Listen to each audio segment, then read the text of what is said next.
I'm starting an annual tradition of making a series of videos before every Thanksgiving, gathering all of the wisdom I've discovered in the past year and sharing it.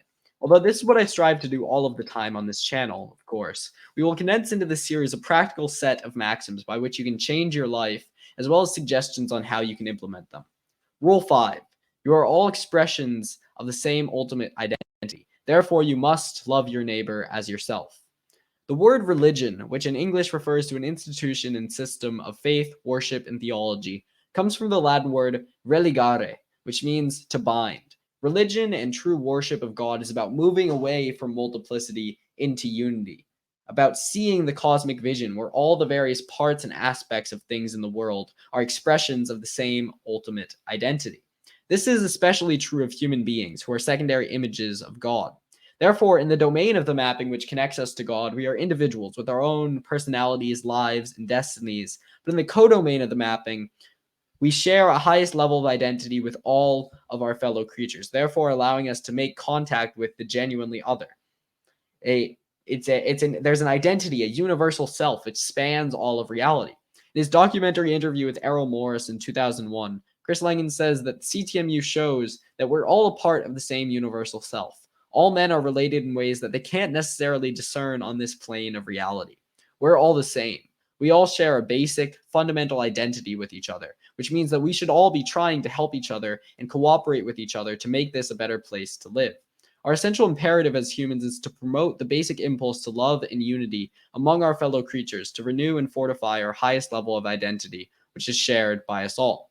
Because of the nature of stratified identity in the CTMU, what is done for our highest level of identity is ultimately done for ourselves in our continued existence as individuals and as a species. The fact that the identity of reality is self-similar at all levels has not in any way historically eluded mystics or the most insightful and discerning theologians. Sufi poet and mystic Rumi famously says, "You are not a drop in the ocean. You are the entire ocean in a drop." Think about that. Meditate on it. Allow it to enter the inner recesses of your heart, soul, and mind. If a drop neglects what the ocean is trying to achieve, you get fracture and confusion. A house divided against itself cannot stand. Yet, if the drop identifies with what the ocean is trying to achieve, the teleology of ultimate reality, then its identity is eternal. It will remain and be carried by the ocean because the one cannot exist without the other.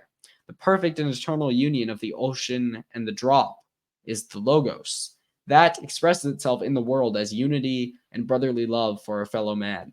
In the Brothers Karamazov, Fyodor Dostoevsky writes, "Look around you at the gifts of God, the clear sky, the pure air, the tender grass, the birds. Nature is beautiful and sinless. And we, only we, are sinful and foolish. And we don't understand that life is heaven. For we have only to understand that, and it will at once be fulfilled in all its beauty. We shall embrace each other and weep."